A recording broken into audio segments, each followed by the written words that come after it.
Welcome to Lipstick Attitude, hosted by Dr. Elizabeth King, psychotherapist, hypnotherapist, author, and motivational speaker, specializing in trauma and women's mental health, and Yvonne Haase, psychotherapist and coach specializing in relationships, couples, and women's issues. This show is your dose of inspiration, information, and laughter.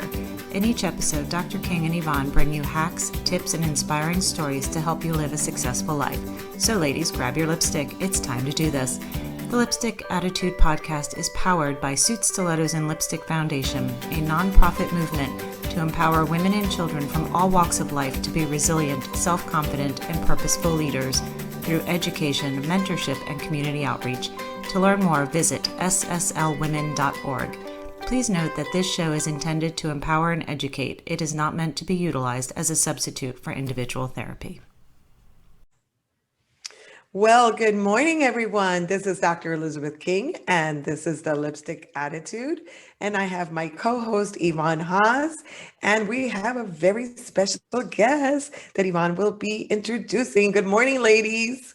Good morning. Good morning. Good morning. Good morning. I hope everybody's ready for this program because this is really going to be a great one. So, Yvonne, take it away. All right. Well, welcome everybody. We are super excited to have Tamara Chase on our show today, and she is actually going to talk to us about how to remain in love with your husband even when he's your business partner. I would eat my husband. I'm fairly certain as a relationship expert, it would be all over for me, but Tamara's going to give us the tips and tricks for actually making this work. Yes. So, we're all taking notes. We're taking notes. I've got my pen. That poor guy, I don't think mine wants to work with me because I'm a little bossy. Okay. So Tamara Chase, whose titles include roofing contractor, construction business owner, expert, speaker, and business consultant. And she just happens to be a woman. She was also, by the way, woman power. Go girl power. Girl power. She was also a keynote speaker for our foundation, Suit Stilettos and Lipstick Foundation's International Women's Day event at the Boys and Girls Club a couple of years ago. So welcome, Tamara. How are you? Thank you. Thank you. So excited to be here. Excited. Love the girls. Yes, yes. Yeah. So cool. And for those of you who are watching, if you're not watching, you're going to envy. Tamara has like the most beautiful, it's like burgundy and kind of purple color hair. You are just fun. You are fun. You are so fun. Thank you. I have a blue strip on this side. Yeah. See, that's so pretty. You know, I tried to do that during quarantine and it didn't work for me. Not well at all. No, my shower became that color red. Yeah. But not my hair. Not her hair. Yeah, it is commitment. I love it. It's beautiful. It is. So I'm going to jump in with a question that, I think a lot of us are having when we meet you and we talk with you. How did you get into the roofing industry? I don't know a lot of women in the roofing industry. It was by accident. I went to school in my 30s and went back to Nova, decided to get my degree and be an example to my kids. And I was pushing them to go to school and I was like, well, wait a second, I haven't finished. So never too late to start. And I went to school and got my degree in legal studies. And saw Legally Blonde and decided I wanted to be a lawyer and thought she was just so sassy and nice and smart. And so that's what I was going to do. And then as I was ending the last couple of years, my husband started a handyman business and I saw the potential in it to really be something more. And started getting involved with it and applied for law school and didn't get into Nova, which is where I wanted to go because my kids were in middle school and couldn't really travel, far. And so it ended up being a blessing that I didn't get into Nova and sort of pivoted over, like sort of helping him out and doing the behind the scenes systems, processes, getting it all going. I first started doing marketing for him and just sort of like kept going. A few years later, here we are. Wow. How many years have you been doing this? This is we're finishing up our 18th year. Wow. Wow. Wow. So I'm sure you've had to face a lot of challenges, especially in a male-dominated world, such as roofing. Can you share a little bit about some of the struggles that you've had to overcome? Yeah, so it is definitely a male-dominated industry, and it's old school. It's a very good old boys. It's a very good old boys club, and the cool thing is I'm seeing it shift right before my very eyes. I see women who happen to own the company with their husband stepping up and when they want to taking more ownership, and the ones that don't want to, the I just got a reminder on here. Don't start now. Don't restart Don't now. restart now.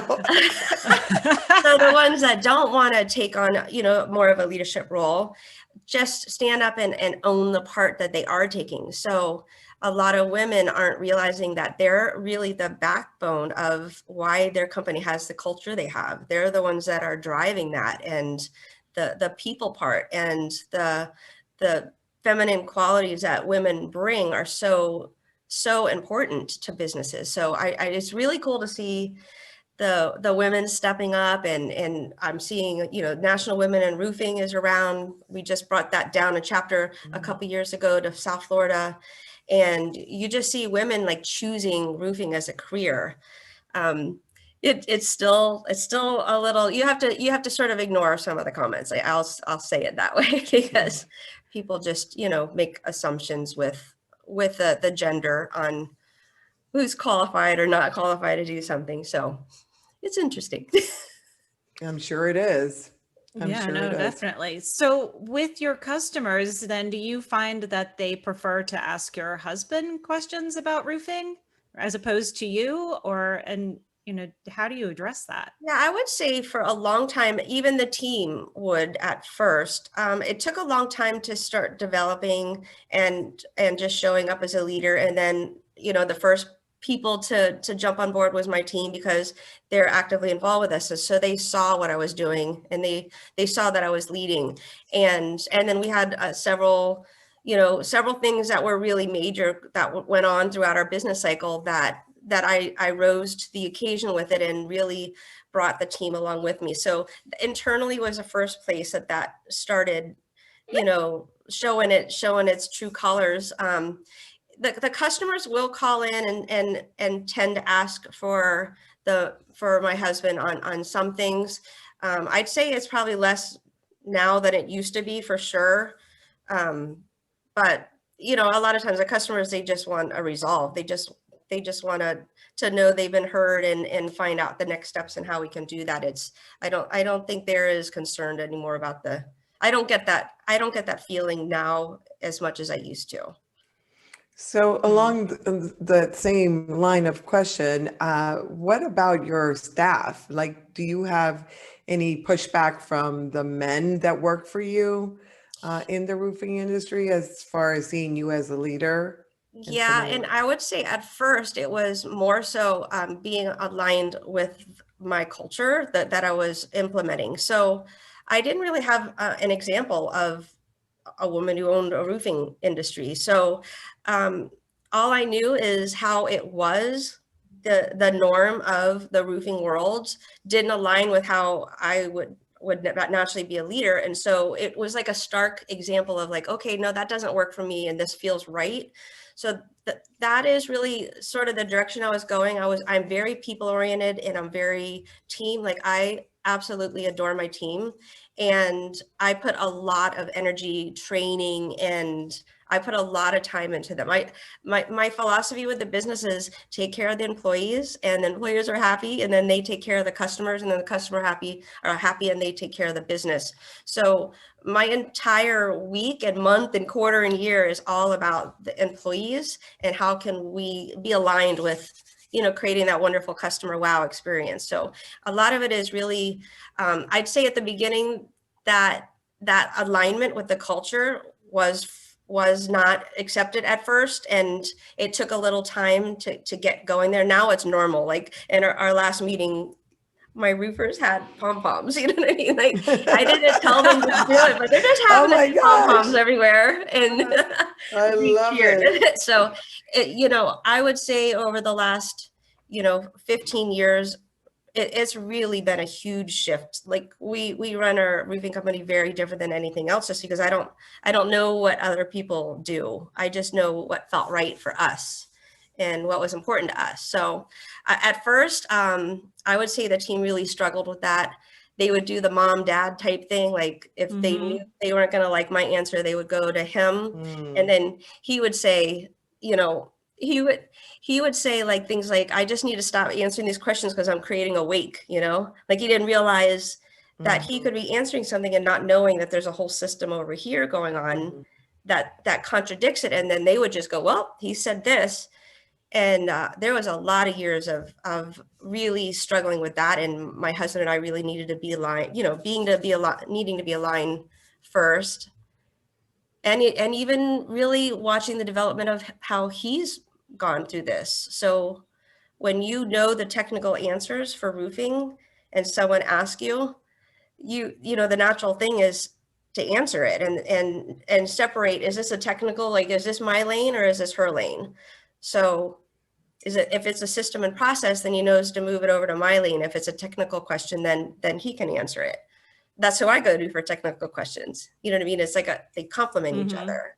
So really developing and strategizing which sections you're going to own. So like I'll say all the time, that's a John question.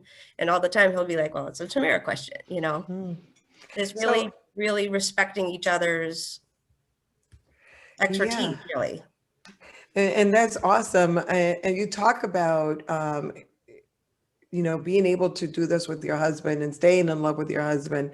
I'm sure that through this whole process and this journey of getting to know the way things, the culture, setting up the culture, it has taught you so much. How do you go from being a roofer then to being a business consultant? And what is it that you're sharing? Well, the dynamics of running a construction company with your husband is very different than running a company that is non-construction related, just because of the male-dominated aspect of it. So I have learned a lot of on-the-job training, and it always hasn't been easy. But as people started reaching out to me in just like local chambers, and I kept hearing, oh, go reach out to Tamara, go, when other girls in the trade are coming on board, and I'm really involved with all that, they started pointing them to me. And as I started talking to them, I realized, wow, like it just flooded back, like all of the stuff that we had gone through in the beginning stages of our business.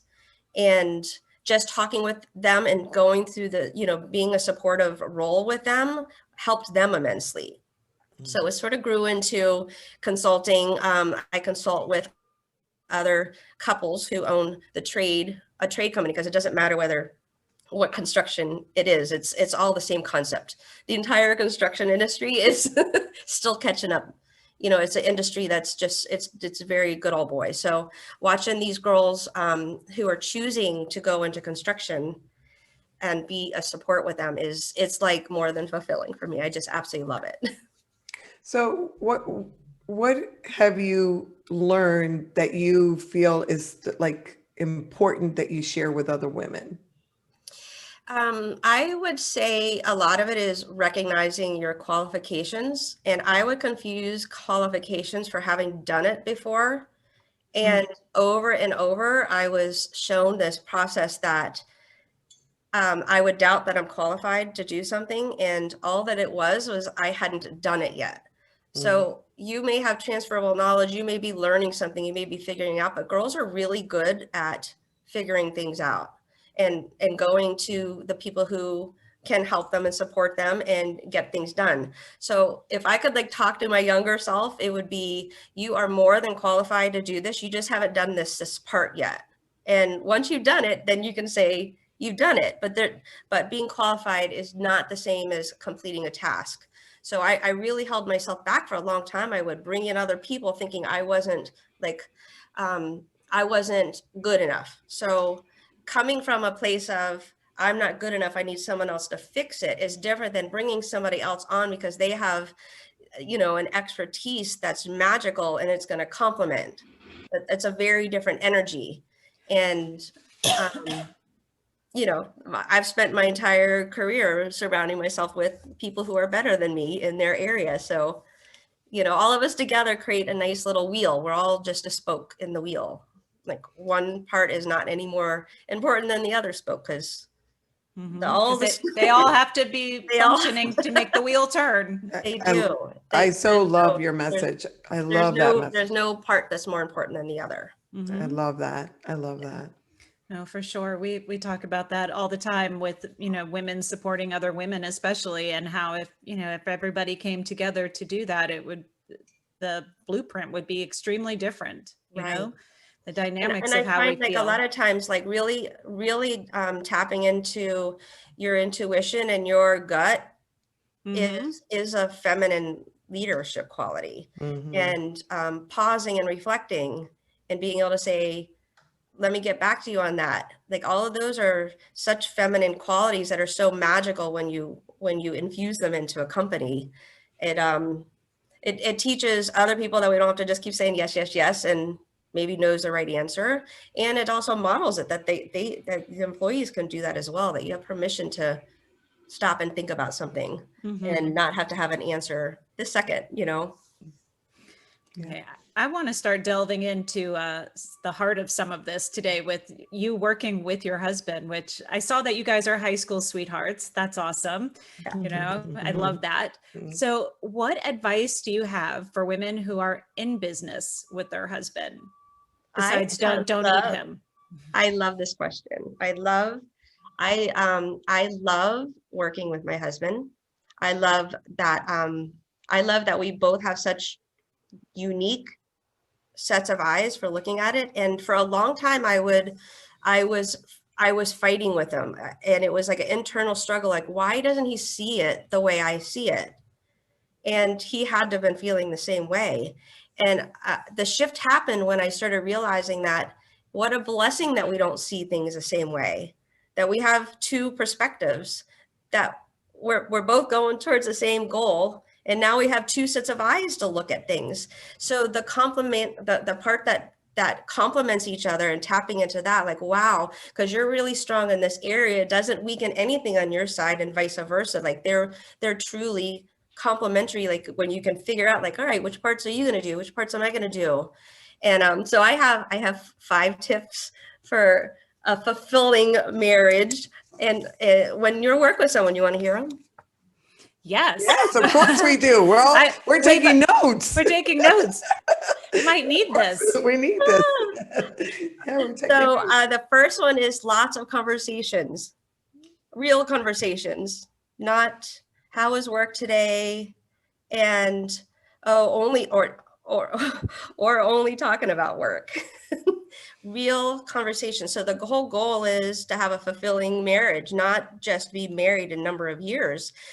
We all have passions, and we want to live and love with each other. We don't want to just go through the motions. So to me, the first one is a lot of conversations, and over time, keep having those conversations, because you're going to change into a different person hopefully as you're evolving into the better version of yourself. You're going to keep changing, and hopefully they are too. So, keep going back to like, what is it that was important to you now? And what are you looking for? And what are you needing? So all those conversations. The second one is stay in your lane. Okay. I love that. We can definitely be supportive of each other, but really it's important for each of us to own which sections are ours. And that way the team knows who to go through for what. Work organization charts are awesome, but it's only good if everyone really does it. So the third one is keep your shop talk to a minimum at home. Yeah. So, of course you have a relationship, you're in business together, but really being able to put on the two hats. We preface a conversation. If we have to say something at home, we start it off with, we're not going to talk long about this, but can we talk about this subject? And we try and keep it under a minute. And then if it goes into something longer than that, then we can schedule an appointment and block it off to talk about during the day. But I find that the energy of talking about shop when you're at home isn't the sassiest.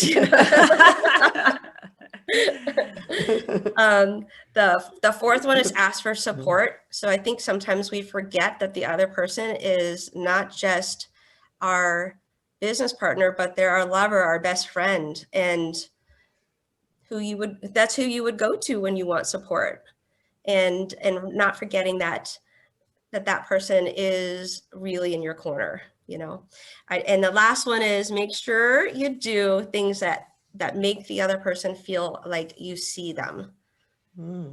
So it's that tiny little touches. My husband brings me coffee every morning, and Here too. I do. And right. And how magical is that, right? I know, like, just to enjoy a cup of coffee, like it's like a little simple pleasure, but to me, that means love, right? When he brings me my glass of wine at night. Yes. Same thing. It's Same like thing. so nice, right? And to recognize where they are, like, how are they trying to tell you they see you is it's magical. To keep that feeling like, wow, I see you, you're my bride, you're my, I call him my arm candy. Aww, that's so cute. How long have you guys been married? This 30 years, 31 in October. Wow. Oh, that is Congrats. so beautiful. Congrats. And I still like him. And you still like him, and you're working with him, and you still like him. Yeah, it's real. I think it's so cool. Yeah, so when everyone was trying to figure out how to work with their partners when this COVID situation came down, you guys were like, follow me for tips on Instagram, man. Like, we got this. Like, nothing has really changed for us. No.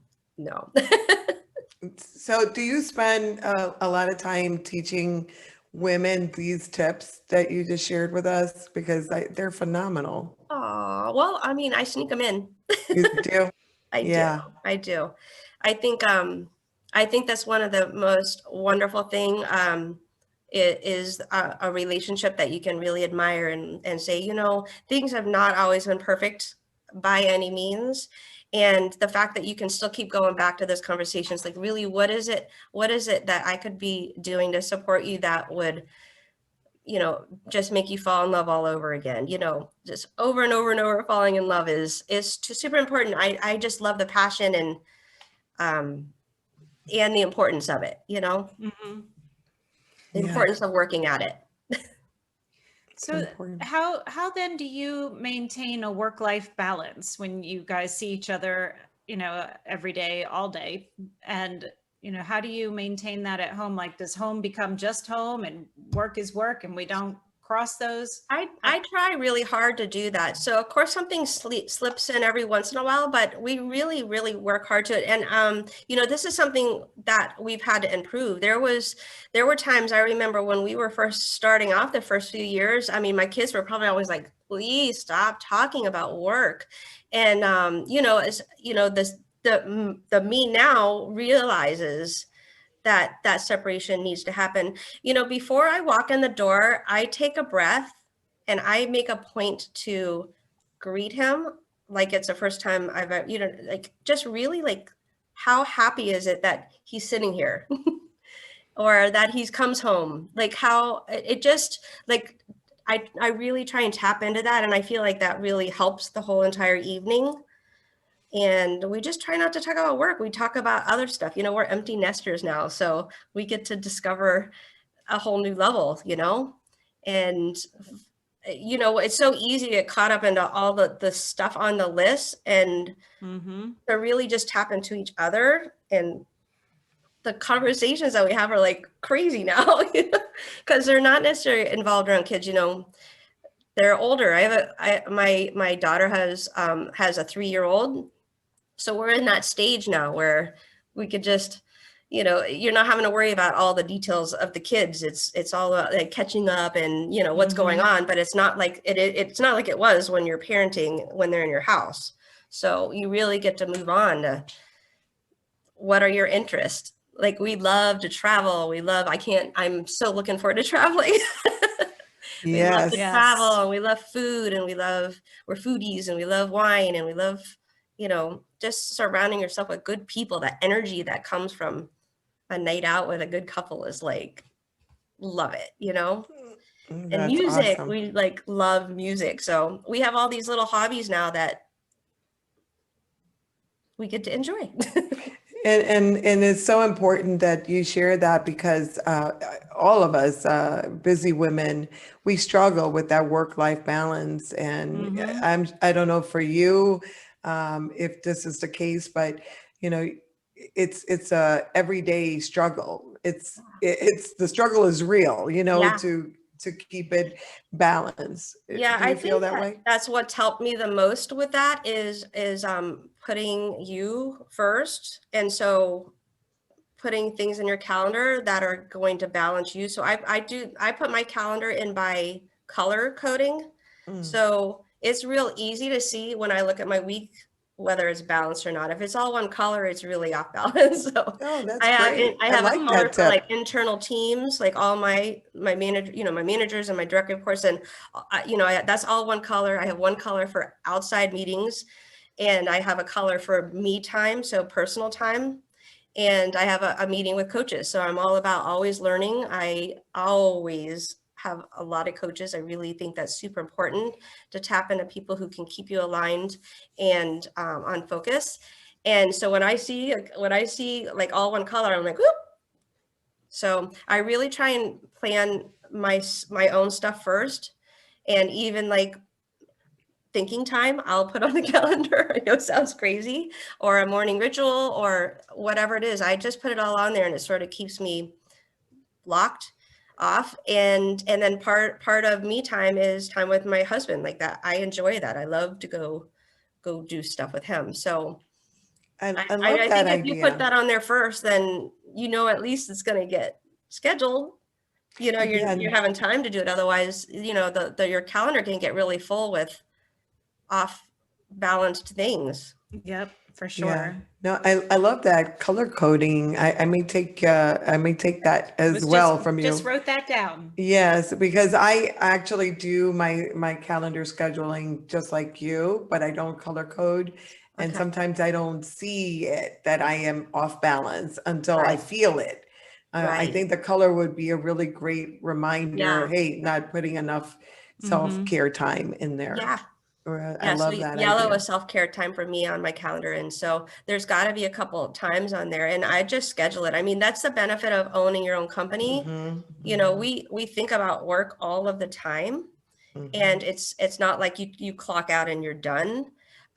So I think it's super important to take the times. Like I go get my nails done during the week when they can pay attention to them and I'm not rushed. Right. And yeah, I may work here and there at it, but I'm not so worried about that. I'm worried about like, I'd rather do that than go in on a Saturday when everyone's there on a Saturday. And that's not the most relaxing for me. So I found that works for me is to schedule a massage every couple of weeks, and it's going to be at 4:00, and I'm going to take the time to go do that. And that's fine. Like everything else sort of works out.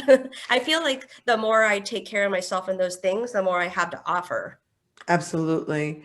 I actually saw a sermon not too long ago, which was really interesting along the lines of what you're talking about.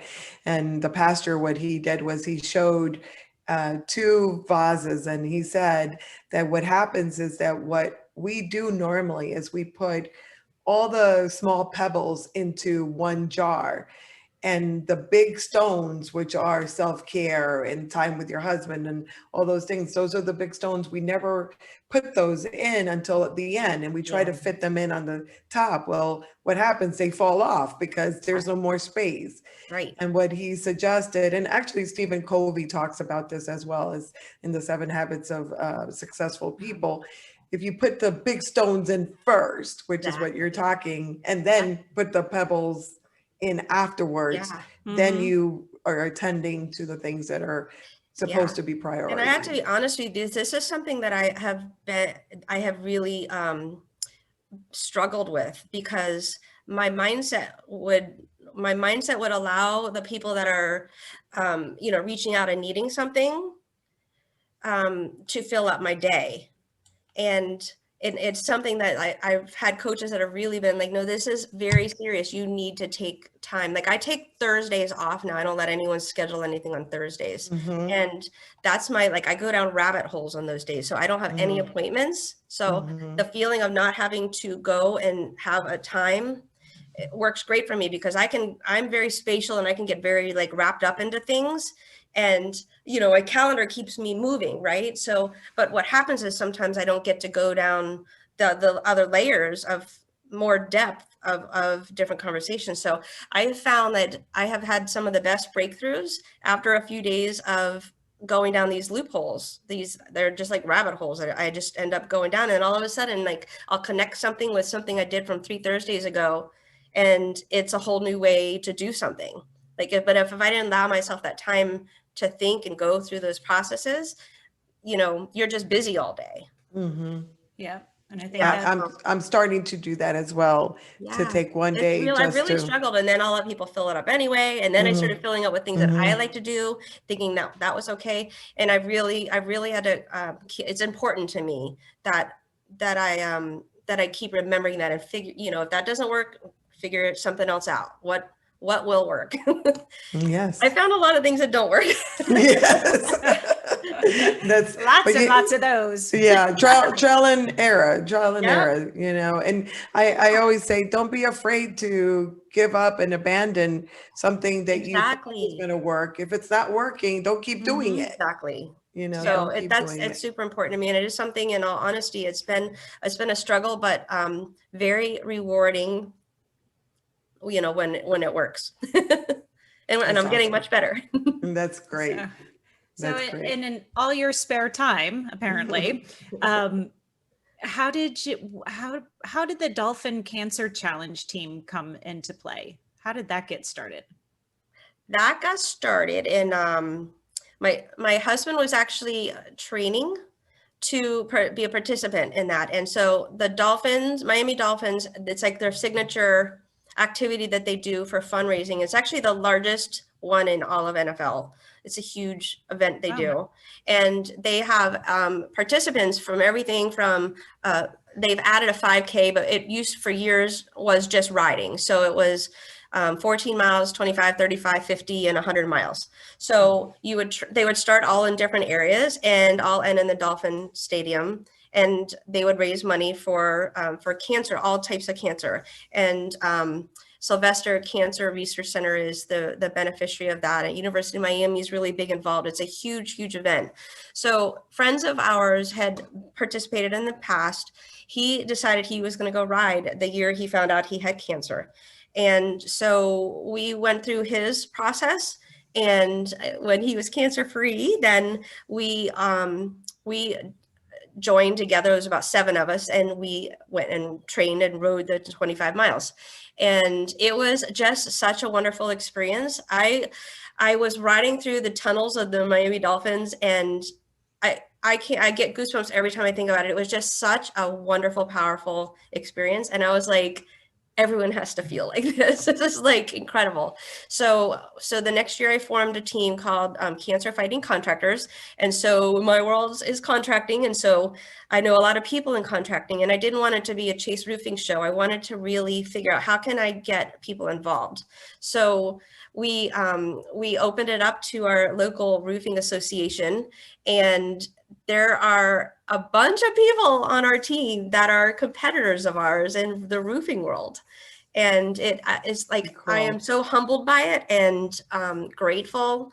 And, it's a really, really cool thing to be a part of. So the team's Cancer Fighting Contractors, and they actually just had their ride this last week. We did a virtual team this year because of everything going on. So we still raised money. This year, we went over $100,000 that we've raised on our team. Wow, that's amazing. Yeah. Congratulations. So wow. It's really a very cool thing. And we've had a lot of people get involved that have never, the first year I did it, I haven't ridden a bike since I was a kid.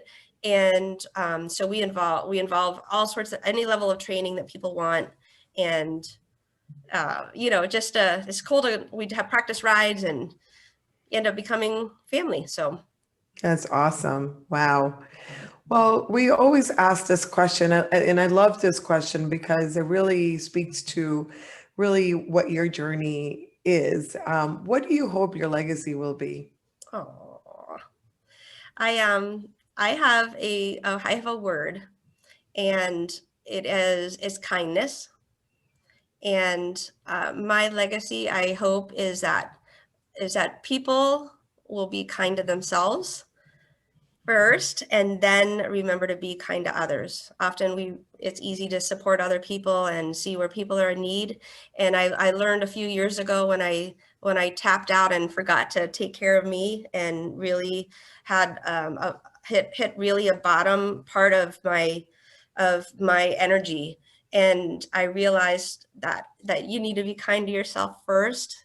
And that includes mindset, and that includes self-love, and includes so many things that we would expect for other people to do for ourselves, and then be kind to others. So I hope that my legacy would be that remembering that the kindness aspect to yourself is something that it is never gonna it's always needed. And it's we're too important. Life is way too short to tap out, because we're so busy giving that we run out of anything left. So, on the airplane, they tell you to put your own mask on first.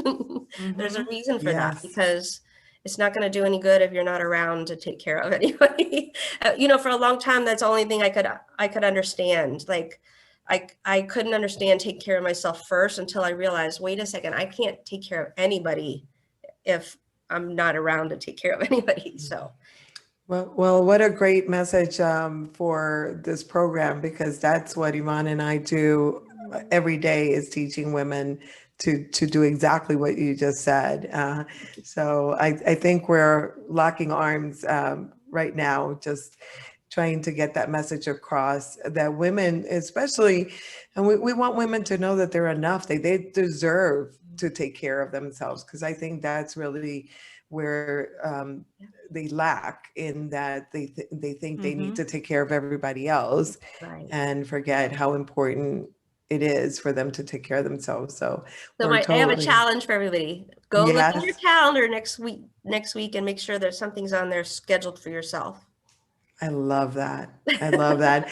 When you spoke for the Boys and Girls Club, and you shared your story, and I think that what I took away from that message, and why I take away from your podcast, is that for women, that self-value, getting self-value. And I am so impressed that you're able to articulate and share that message loud and clear. So thank you so much for paving the way for women to hear that loud and clear. So thank you. And how can Glad to lock women, arms with you. Yeah, love that. Love it. and how can our listeners find you? I'll put this in the show notes too, so everyone has it, but where can they find you? I would say tamarachase.com is probably the easiest. It's like a virtual business card. It has the different businesses that I'm involved with, and like how to connect social media wise, but there's a way you can even schedule an appointment with me on there, or, book to speak like that. That's probably the easiest, because it's like a virtual. That's great. Perfect. And do you have a giveaway for our listeners today? I do. So I would love to connect with some business women out there, and I would love to offer a 1-hour business consultation for anybody that would like to reach out to me and thinks that they would get some, if they would get something out of that. Any subject is on the table. So my specialty is culture, marketing, teams, systems, and processes. So You know, you're going to get 1,000 phone calls. You're going to be a little prepared. busy. You're doing it for the first woman. I just want to be clear Yeah. what we're offering. First woman who contacts her. Yeah, we want to make sure that you can still run your business after this, because you'll be so tied up giving consultations. So, and I do have a mastermind that I run with women that own construction companies. So it can be any. So if anybody's interested in joining that, that's a free mastermind I do once a month. So they, you know, if anyone's interested, they can also reach out to me for that, and I can give them the information for that. That's great. Well, thank you so much, Tamara. It was so good to have you here. Tamara, right? Not I say Tamara. You say Tamara. Yeah. And you know what? I should know it because my niece is Tamara. I don't know why I want to say it differently for you. I don't know. I'll answer it. I'll answer it. I don't really hear the difference when other people say it. That's why I say it this way, because I don't hear really the difference. Okay, great. Thank you for being forgiving. Thank you. You've been awesome to have on the show for sure. Very much. All right, ladies, go ahead and whip it out. Woohoo! On our My favorite part. This is an amazing part. This is our war paint, ladies. Put it on. Ooh. This is our courage. This is our war paint. This reminds us that we can get out there and face the world. And as we heard from our amazing guest, to take care of yourself, this is what that reminds us. Take care of ourselves, because you are enough. Thank you again so much for being on the program. Loved having you. And we have to do coffee soon. Okay. Yeah, absolutely. All and right, for everyone. For our listeners, if you like what you heard and want to support this podcast and or our future programs, you can text SSL Women to 44321 and make a donation right there on the spot so that we can keep bringing you all of this great program. Thank you so much. We'll see you soon. Bye-bye. Bye. Bye. Bye.